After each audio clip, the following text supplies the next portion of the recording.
You know, the way things have been going on the political landscape lately, at least for the last year or so, I actually have to wonder if the white media's been punking us. Because it's just been so obvious what it is that they've been trying to do, and their ploys and schemes have fallen apart so quickly no sooner than they declare that Mike the bigot Bloomberg has all this black support, then he implodes almost the very next day. Isn't that amazing? Bloomberg went from having black support to belly up in no time flat.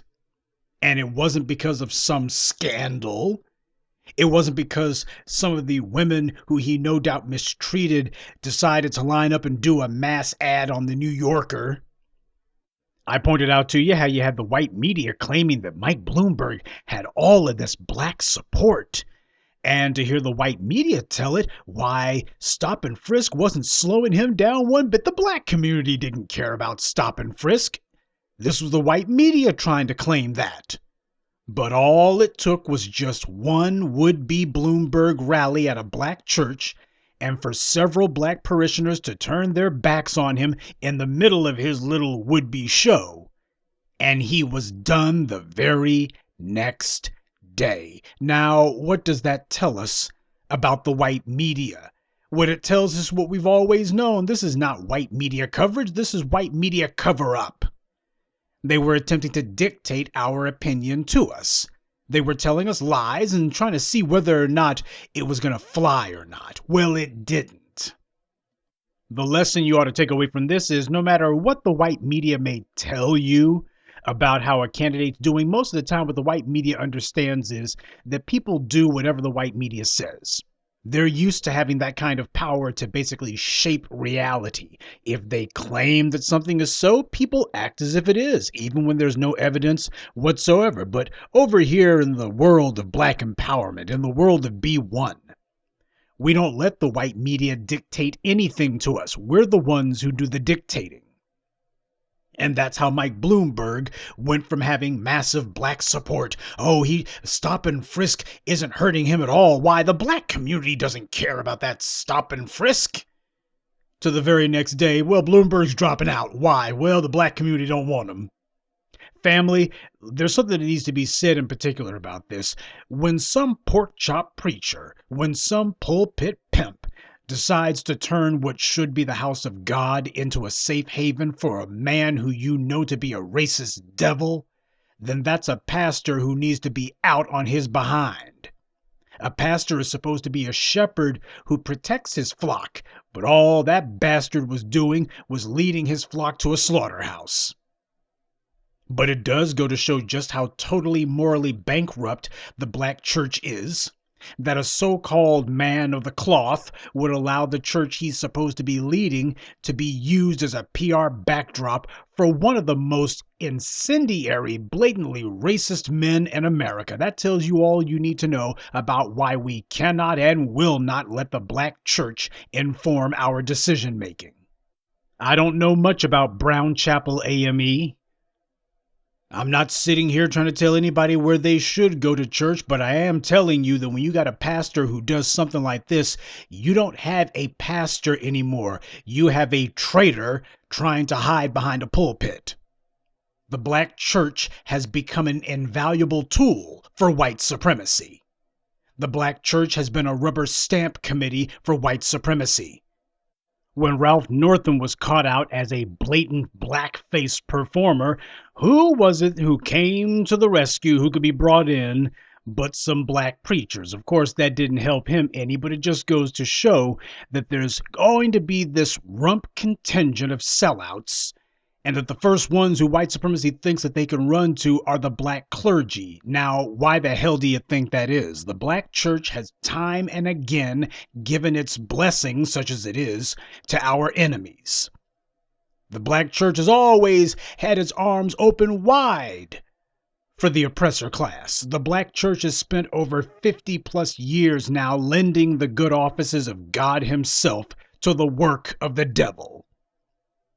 But those comparative few black people who had the moral courage and the intellectual honesty to turn their backs on Bloomberg the bigot, they were the ones who ended his presidential campaign. Bloomberg knew that the white media was lying. The white media knew that it was lying. He was on his last legs. He was desperate to get some black support. He needed some sort of black support. And if he could just get a lying narrative started, if he could just find a way to manufacture the right optics, if he could just get some Negroes to sit still while he told some lies, why, he would get away with murder if he could do that. If he could just have some pictures or some video that would show black people able to stand in his presence without puking up our guts. And there was an immoral bastard calling himself a pastor who tried to help him pull off this fraud. The white media understood exactly the situation that Bloomberg was in. They were not trying to protect Bloomberg. They were not trying to protect some rich old racist. They were trying to protect the policy, or rather policies, that he had been a bold advocate and proponent of. This was about protecting stop and frisk. That's the reason why they didn't say that Bloomberg's numerous racist remarks were not holding him back. They specifically singled out stop and frisk. Stop and frisk isn't stopping him from getting black support. They were specifically trying to whitewash and protect a policy, not a would-be politician. That's what they were actually trying to do. That's what the white media's puff pieces and phony baloney headlines were meant to do. It was meant to protect a racist policy. But those comparative few black folks, they took Bloomberg down. Well, it seems there are still some real black folks in Alabama. Seems they ain't all over at the fish fry or trying to get their twerk on, or hanging out, or rather hiding out at the barber shop, trying to hide from reality. Some black folks can face the real world. See, when you hear me talking about crash their party, this is what I'm talking about. Oh, I'm not talking about running in and with pots and pans and setting off firecrackers. No, it's a matter of you make it where your voice is going to be heard. You make it where while everybody's sitting there trying to be a pleasant, friendly backdrop for some lying would-be power broker, you be the one who actually makes the truth known. Bloomberg was attempting to hold a rally in a black church, and you had some black people who crashed his party. And this has got to happen whenever and wherever these corrupt scumbags call themselves gathering. They're trying to hold elections to decide what national policy is, and their goal is to freeze us out of the process. They're trying to lock us out of this political discourse, and we damn sure won't have it. In 2000, the Republicans knew that they had lost the election, but they were desperate to get back into the White House, and they stormed the offices of the government where the vote counting took place in Florida. They were not about to have their fate decided by anyone other than themselves. Nobody was going to be deciding what the future of their lives would hold, and they weren't going to be part of that conversation. They were like, to hell with that. We're going to disrupt this thing. We'll make the system unworkable. And they got what they wanted. See, these other groups understand that the only way you can be part of any conversation is to speak up. And that doesn't mean you sit politely and ask for permission or sit on your hands and wait your turn. The white media is trying to drown us out by pretending as if sexual lifestyle choices are more important than our tangibles, as if petty political squabbling by the white left is more important than our interests, and they are not. Every election is the continuation of a political discourse about how the wealth our ancestors created and the wealth that we have been deprived of for over 150 years is to be distributed. That's it. That's what every election is. It's a political discussion. But the idea is it's a discussion that we're not supposed to be part of. The former slaves are not supposed to be part of that discussion. The discussion about who gets what. And you have these non-black racists who have closed ranks against us, and they're attempting to split up the spoils that we generated and to leave us out of it. And then they're going to try to find a way to legitimize it and say, well, it's not like it wasn't fair. I mean, after all, the niggers could vote. That's what Dr. Clark meant by the evil genius of Europe. That they sit here and put together this con and they get us to play along with it. Our involvement on their terms, when we play along with their game, we are legitimizing their theft and their fraud. So it is absolutely vital that we give maximum resistance. We make it very clear that no, this is not what they claim it is. And if we push hard enough, if we lean enough on the bastards, they'll be the ones to fall, not us. But all the black folks who make excuses for why, brother, going to them rallies is too much trouble. Is it too much trouble for you to have your power? Because that's what you just said. My power is too much trouble. That's what you just said. As black people, you don't have to show up with a flamethrower and burn the place down, but you do have to show up and you do have to make your voice heard. You have to make it very clear. You're standing up for black folks. Don't let these bastards sit here and put on their political fraud show. And by the way, before we go any farther, it needs to be noted, Tulsi Gabbard, she ain't going to last much longer. She's a sorry excuse for a movement candidate. The problem with movement candidates is that movements aren't started nor promoted by one person running for office. A movement candidate is basically an oxymoron, a contradiction in terms. You got a cult of personality, but that's about it. Movements begin at the grassroots, not from the top down. A lot of left-wingers who you saw online last year who were supporting Tulsi Gabbard, well, they've decided that they had to go and find somebody who was a feasible candidate. All of those Tulsi Gabbard supporters, when they realized, no, she ain't got no traction. She ain't going nowhere. Now, all of a sudden, they're trying to get behind Bernie Sanders. They abandoned her as soon as it became apparent that she wasn't going to win any primary elections. You see, there is no substitute for the black vote. That's what Tulsi Gabbard and Mike Bloomberg and Kamala Harris and the rest of these fakers, frauds, and phonies, and especially the white media, are finding out. There is no substitute for the black vote. The New York Times or whatever other white media outlet wants to can go ahead and talk about the Latinos. The Latinos are a sleeping giant. Well, first of all, the giant ain't sleeping, and it ain't much of a giant, just to be brutally honest about it. There is no substitute for the black vote. There is no substitute for what we represent as a voting bloc and what we've done. You cannot substitute unions for us. You cannot substitute LGBTs for us. You can't substitute Latinos or immigrants or any other demographic for us. We are unique and irreplaceable. Unions, LGBTs, and the like, they don't have the numbers that we have. So they're not going to be any sort of swing vote because there's not enough of them. And as for Latinos, they don't have the political loyalty or cohesion. In other words, Latinos are not a reliable or effective voting bloc, mainly because of the fact that they happen to be of two minds on too many things. Half the Latinos, such as in Florida, are Republicans. And the other half think of themselves as white, so they're trying to fake it until they make it and trying to prove that they identify with the white supremacists. Look at the most prominent Hispanic voices in politics, and you find that most of the people you can name are Republicans.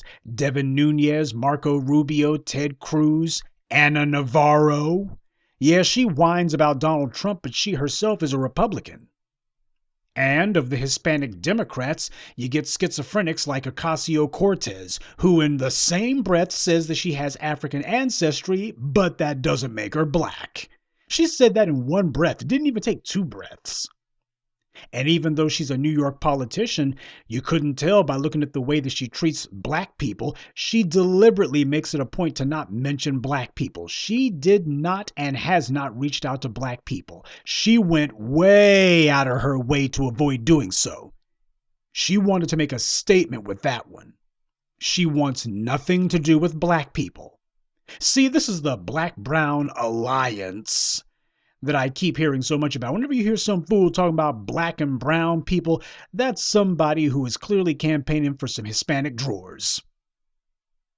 They're saying black and brown, and they try to hide behind some sort of old wives' tale or some sort of pseudo-ethno mumbo-jumbo to try to justify it, but really you're dealing with a codependent. Or just somebody looking for some interracial sexual access. In either case, they're useless to black empowerment.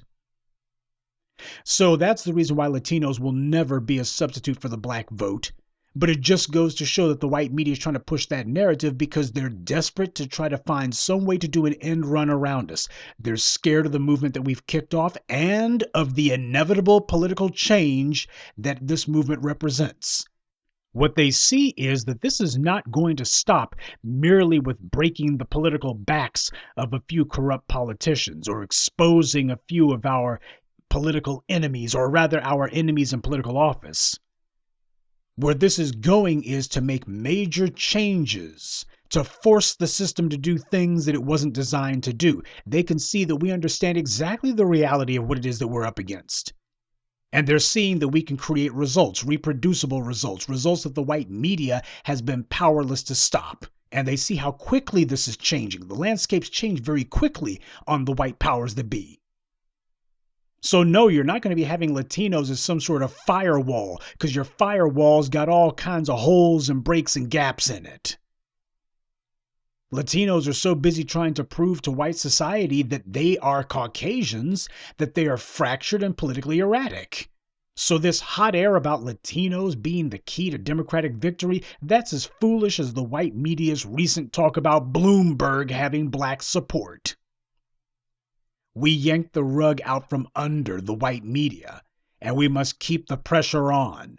When Trump wins again in November, we have to make sure that it's understood that we were the ones who handed him the victory by withholding our vote. We will not let the white media try to manufacture some sort of phony narrative that, oh, it was because the Democrats ran a weak candidate. Nah, the problem wasn't just the candidate was weak. It's a matter of the black vote was the strength that that candidate was deprived of. And the black media led the charge to deprive these idiots of that strength. The white media is terrified of this. They desperately need a media narrative that avoids saying that black people stopped the Democrats from regaining the White House. Because they understand that, unlike in the past, this is not just a matter of black voters being let down because the last Democrat didn't do anything for us again. This time, the black media is pushing for reparations and beyond that, tangibles. The white media is desperately trying to bury this fact. This is a conversation that they're determined to try to kill before it even gets started, because they know where it's going to go. This is not going to stop merely with, well, let's do a same old post-mortem for why the Democrats lost this election. It's going to be a matter of, nah, you lost because the black vote is withholding its support. Well, why are they withholding the support? And you won't be able to get Al Sharpton or Roly Poly or Joy Reid or any other faker, fraud, fool, or phony to get out there and tell some lying narrative. Ain't going to be no pork chop preachers who come along and try to redefine the obvious. People are going to be looking and going, we've been listening to these dumb Negroes on TV and we keep losing. Maybe they're wrong. Maybe these guys online, maybe they are onto something. This is going to be a process that takes time, but the point is, as we keep pushing, it becomes inevitable because it becomes undeniable. That which you cannot defeat, you have no choice but to accept. That's what they fear about black empowerment. That's what they fear about the black media. That's what they fear about the black issue, which is tangibles. You can't get us off the issue of tangibles. You failed to redefine tangibles. You have failed to downplay it. You have failed to get us to give our enemies a pass. Since you cannot defeat the black agenda, they are looking at the very real threat now that they will have no choice but to accept it because they couldn't stop it. The white media is trying to figure out how to get around this. They don't want to confirm that the black vote is on code, and that the black vote is now organized around a central interest of tangibles, and that those tangibles are defined as money. You ain't going to sit here and tell me that getting to sit next to white supremacists like Ralph Northam is somehow a substitute for tangibles. To hell with Ralph Northam's company. I don't want to be anywhere near the bastard. I'm here for my tangibles. You're not going to tell me that getting a pat on the head from Rachel Maddow or some other white supremacist on the left is going to be a substitute for my tangibles. To hell with Rachel Maddow. Her friendship means nothing to me. My tangibles mean everything. I define what my interests are, not the white media and not any of their flunkies, black or otherwise. See, they want to make it seem like the crushing of Kamala Harris, the absolute annihilation of Kamala Harris's campaign and the destruction of Bloomberg and the wholesale demolishing of Pete Buttigieg's campaigns. White media wants to try to push this lie that these were just separate incidents. These were completely unrelated. Oh, why, this is just the natural ebb and flow of the political cycle, don't you know? It certainly isn't part of an ongoing program and definitely not anything that those niggers did. The white media needs to push the lie that each of these clowns fell apart for their own separate reasons, which had nothing to do with refusing to cut the check. They try to push the lie that, well, whatever happened to them, even if it was voter discontent, it wasn't anything having to do with stop and frisk. Black people supported Bloomberg despite stop and frisk. So you can't blame stop and frisk. That's what they were trying to do. Now they can't say that, so they're just not saying anything at all. Just like when the cops finally started getting punished, as I told you, whenever the white media or white supremacy in general finds itself getting checked, whenever they find themselves taking an L, they're not going to get out there and try to find some fallback position. Instead, what they're going to do is they're going to fall silent and fall back. That's how you know you got the bastards. The white media's job is social control, and that means to keep public opinion supporting white supremacy. So they push any lie, promote any sort of falsehood.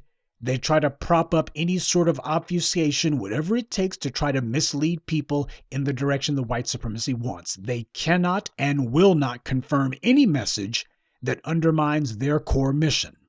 So they'll stick to telling lies, and the first lie is that all these candidates whose campaigns went under, that it was for reasons other than black people being on code. Kamala Harris went under because black people have suddenly become anti-immigrant, or they've suddenly become anti-prosecutor. Well, this must be the messy excesses of Black Lives Matters, don't you know? Yeah, but D. Ray McKesson didn't have a damn thing to do with this. See, that's the lie they try to tell about Kamala Harris. It's these black people, they're anti-immigrant. Of course, there will be no mention of how the prosecutors have been undeniably anti-black.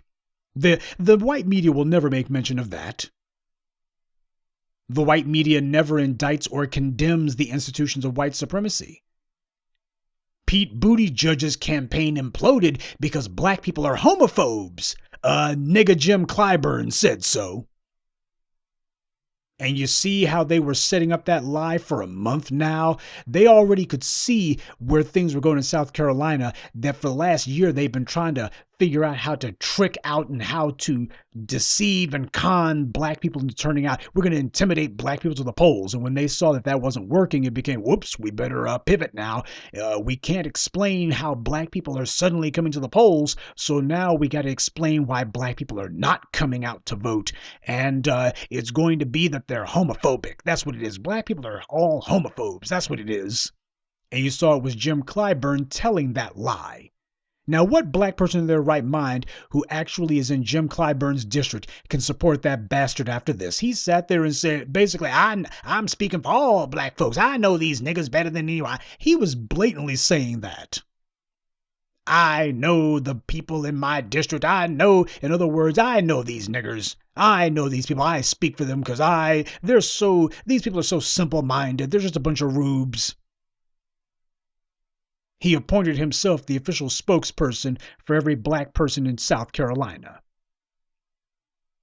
It was obvious for months now that when the white media had been lauding Buttigieg just a few months ago as having a real political poll bump, oh, Pete Buttigieg's sudden rise in the polls, this is a real bump. That's what they were saying in their headlines. The Buttigieg bump is real. That's what they were saying a few months back. Oh, he's rising in the polls, and it's real. Well, it turns out they realized that wasn't true at all. It was clear to the white media for a while now that Buttigieg had no black support, and that the black opinion would not be misled by the white media nor their black bootlicks either in government or in the church. So nigga Jim Clyburn was trotted out to help prepare the groundwork for a media narrative that would be less terrifying to admit to than that the black grassroots are on code and are no longer taking their marching orders from the civil rights retreads or pork chop preachers or any other sort of political prostitutes for white supremacy. Jim Clyburn knows that black people aren't going to listen to him. His days of relying on unthinking black baby boomers to support him and by extension white supremacy, those days are coming to an end and he knows it. His days of being able to be the head Negro in charge and he's going to be the chief betrayer of black people in South Carolina, that little hustle is now running out for him. And thanks to the black media, he cannot pivot to become a black empowerment candidate because we won't accept the bastard. That's what Roly-Poly figured out. It wasn't homophobia that did Buttigieg in. It was his reprehensible supporting of the police murdering black people and his contemptible refusal to cut the check. Pete Buttigieg is a slightly, very slightly sanitized anti-black racist. And I guess he figured as long as he didn't use any racial slurs that apparently he was going to get over on us. It didn't work. Amy Klobuchar went under because she wasn't well enough known to black voters. That's the line that they're using for Klobuchar. Nah, the problem was we knew exactly who she is, and we also know her record of anti-black hostility too. The only prayer she might have had in a dream scenario would be if she came out hard as hell and said $16 trillion, here's my plan for how we're going to disperse those checks through the IRS. If she did that, she could have saved herself. If she had taken the pledge to cut the check. But she refused. So she's gone. Bloomberg's campaign imploded because the country is tired of billionaires who want to run the country. That's the lie that the white media is telling about Bloomberg. His campaign imploded because the country's tired of billionaires. One Donald Trump is enough. You don't need another loudmouth billionaire from New York who wants to run things. The country's tired of it. It's old hat. They've seen it before and they're tired of it. It's worn thin. That's the lie the white media is trying to push. The country's tired of billionaires. Yeah, that's why the country's about to re-elect a billionaire. Because the country's tired of them. These are the lies. See, the white media tells nothing but lies. Bloomberg's got black support. Stop and frisk isn't slowing him down one bit. Kamala Harris is getting all this support. Buttigieg's bump in the polls is real. Just one lie after the next. These are lies. These are not miscalculations. These are bald-faced lies. They're saying things that they know not to be true. And as for the implosion of Bloomberg's campaign, the problem is not that Americans are tired of billionaires. The problem is that the black voters got tired of Michael Bloomberg. We had a chance to lean on him, just like with Kamala Harris. Bloomberg thought that he was safe as long as he was inside the New York political machine that he largely controlled. Blacks are a minority in New York City, but when it comes to places like South Carolina and other black enclaves across the South, black people have much more heft and much greater numbers. And just like what Kamala Harris found out was black people can arbitrarily decide you ain't getting our vote. Yeah, well, as long as you're inside of the cozy confines of some curated white supremacist bubble, as long as you're inside of one of their political machines where they've already pushed out most of the black folks or they've otherwise nullified or corralled the black vote so that it's not really going to be much of a factor against you, yeah, you can get away with murder under those circumstances. But once you come out here into the rest of the country, now it becomes a whole new ball game. Oh, they figured, well, black people don't have the resources to get themselves on code statewide, much less nationwide. Why, it's not as if they have their own media outlets, except they didn't know. We do. And it didn't take much now, did it? Black people are tired of all of these anti-black racists who slither their way into political office and then use those offices to bludgeon, oppress us, to run interference for those who murder us, like the governor of Alabama who carried out the murder of Nate Woods. Black people are sick and tired of every time we look up just having these murderers and rapists and liars and these attackers just walking around free as birds and nobody's doing anything about it. It's time to charge a price for anti-black racism. That's what's happening here. Bloomberg spent $500 million on his pathetic vanity project of a presidential campaign. And as we can see, much of that money went to bribe black political whores like the mayor of Houston and those other mayors who decided that they would throw in their lot with Bloomberg. You need to remember the names of every single bastard who decided that they were going to sign their name onto Michael Bloomberg's campaign. You need to remember those bastards. And the pastor of Brown Chapel AME Church, calling himself endorsing Bloomberg. He did as the white supremacists have always done. He created a dummy front organization, and then he got some dumb front Negroes to claim to be the leaders of it, and to have these black puppets say to support whatever this white supremacist over here says. That's what Bloomberg did. He created a phony baloney organization, claimed that it's for black people because he put some Negroes who he pays to stand there and say, I'm the one running it. And then these sock puppets just do whatever he tells them to do.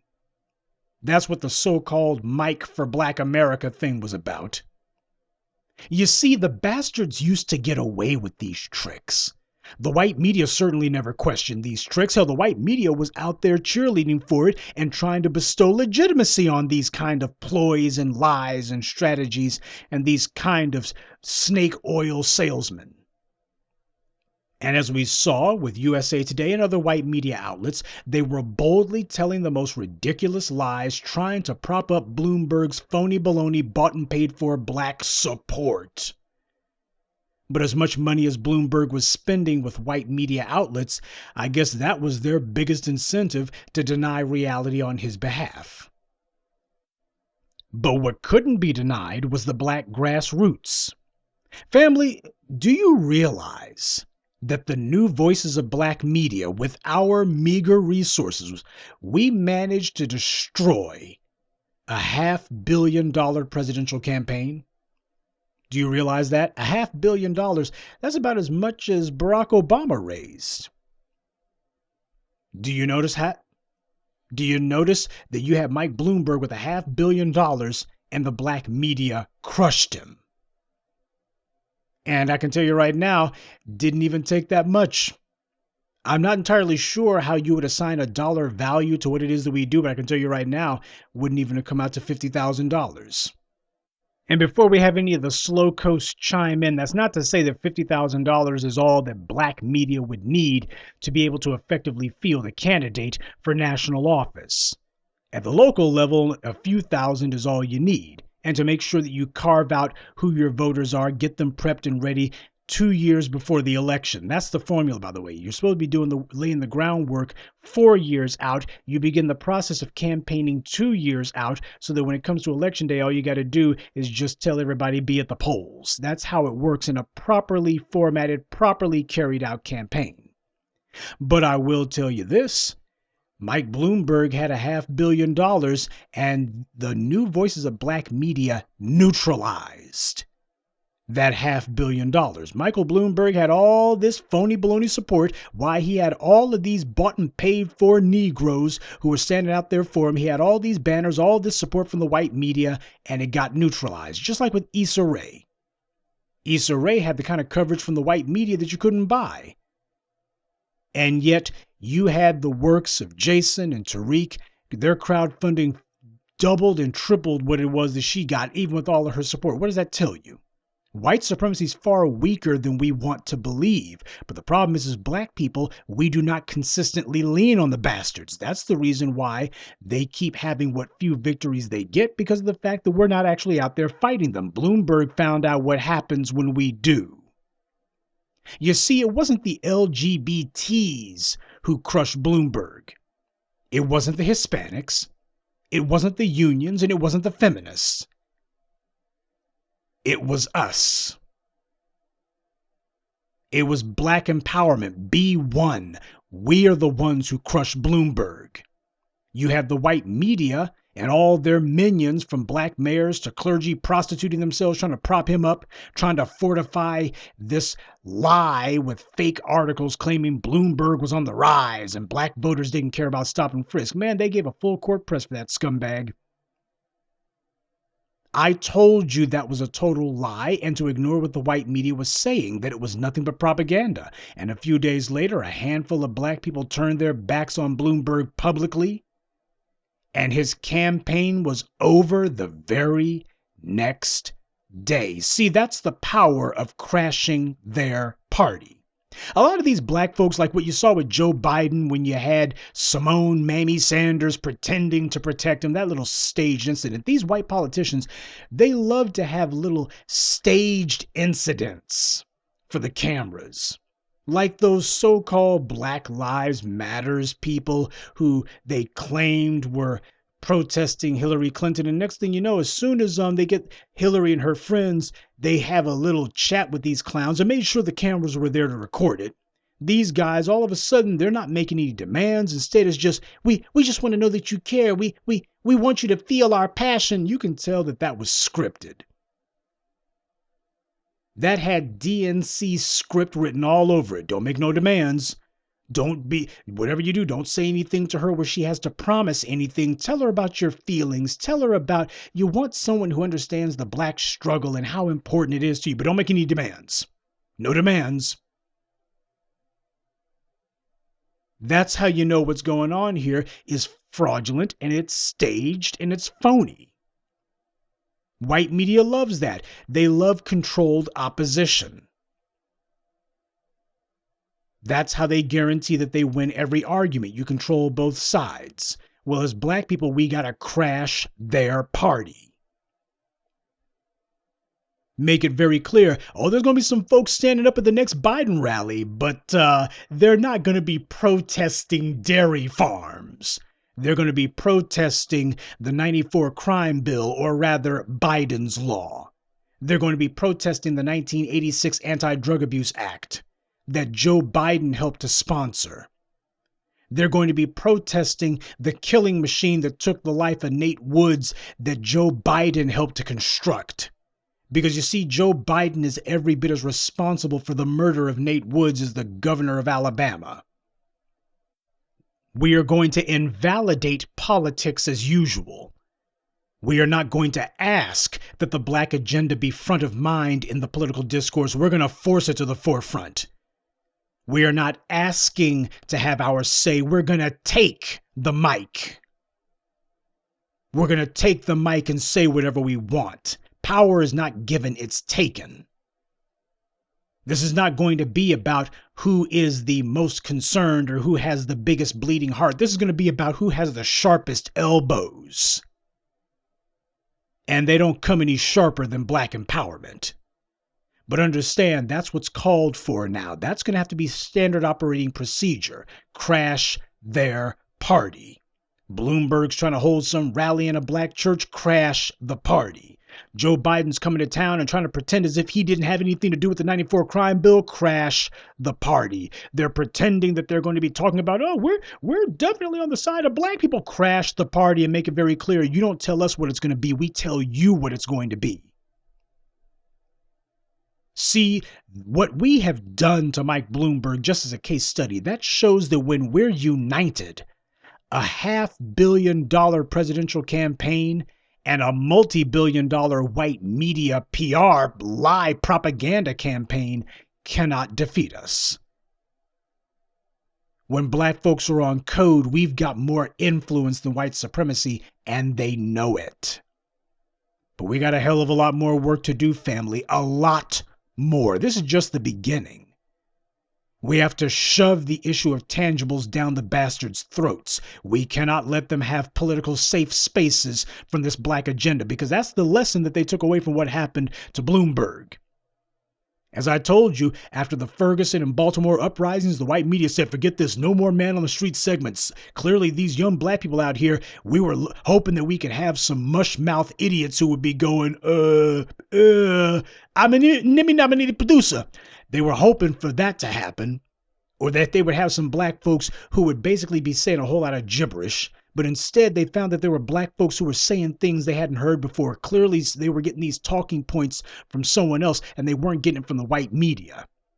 They realize all that stuff we've been hearing online, it has now passed the political and social blood-brain barrier into the body politic of Black America. Black people on the streets are hearing this. Well, no more man on the street segments. We're going to retreat back to the cozy confines of our TV studios and our network sound stages. We're going to go ahead and retreat to those areas. We damn sure ain't going to be asking the black folks on the streets. We're going to stick to talking to the safe Negroes, the Michael Eric Dysons, and the Mark Lamont, you big dummy Hills, and the Simone Mammy Sanders. We're going to go ahead and talk to them because we already know what they're going to say.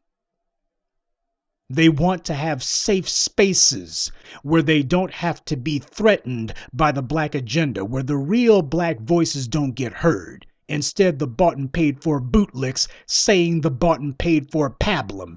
That's what they want instead. And they can try to claim that why Bloomberg's got black support. Why? Well, because this reverend who we paid off said that he supports him, and these black mayors who we paid off said that they support him. So see, he's got black support. Nobody cares about stop and frisk. And they'll get away with it if the grassroots do not push back. It is far more important that we be on code and be aggressive about pushing our demands than it is that we try to figure out whether or not we can get on white media TV. We do our job and we be codified, and the white media won't matter. They'll be neutralized. Bloomberg certainly was. The white media trying to stick up for him certainly was. That's why I spend much more time being interested in what we're doing than in what they're doing. Who gives a damn about whether or not you can be featured on a segment on CNN? CNN's putting out the lies hoping that somebody's hearing them. They're not. There will be no political safe space from the black agenda. You will not be able to find some comfy, cozy place where you lock the doors and, oh, the only Negroes who have gotten in are the ones who have already been pre-vetted. Nah, we ain't letting that happen. All of this, I get triggered whenever you talk about tangibles. Well, you just going to have to be triggered. Well, it makes me uncomfortable when you talk about reparations. Well, you just going to have to be uncomfortable. And you'll be even more uncomfortable when we get them. This is political warfare. Infiltration and ambushes. These are key tactics of warfare. And we have to condition the dominant society that if they defy us, if they refuse to make cutting the check the top political issue, then they can count on us to raise our voices. They can count on us to crash their party. They will not be allowed to carry on business as usual. Every time they get together, they'll basically be able to take out their watches and count the seconds until we crash their party. That's what's got to become the norm. There is no issue in this country more pressing than the economic interests of the former slaves. So long as that goes unaddressed and unremedied, then we will make it a point to bring all business to a halt. We're not going to let the system operate. We will disrupt it. We will make it unworkable. The white media is feeling the pressure, and they know who it's coming from. Right now, they're trying to throw up a wall of white noise in the hopes that if they don't say that it's the black grassroots who brought down all these Democrat candidates, then they also won't have to say that we're the ones who denied the Democrats the presidency again. But beyond that is an admission far more terrifying to the white media than admitting to the power of the black vote. The real nightmare, what they fear most, is to have to admit what it will take to appease the newly awakened black titan, because the Latino vote is not some giant. The giant already cut itself down to size a long time ago, but that black vote, when it gets on code and decides to start challenging things that matter and decide to attack the system of white supremacy instead of trying to find out if there's some sanitized would-be colorblind champion within it, when the black titan decides that he's going to tear down white supremacy, then nothing can protect it, nothing can save it. The black vote isn't merely disengaging out of disillusionment.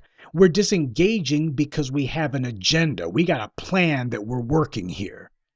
And we won't allow that demand to be redefined. We won't let it be diluted or watered down, and we damn sure won't let it be denied.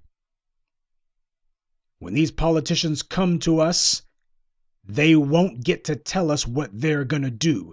We will tell them what they're going to do. And they won't have any operatives, be they black preachers, so-called social activists, or entertainers, tell us what our interests are, or to overlook the anti-black racism of the people demanding that we vote for them.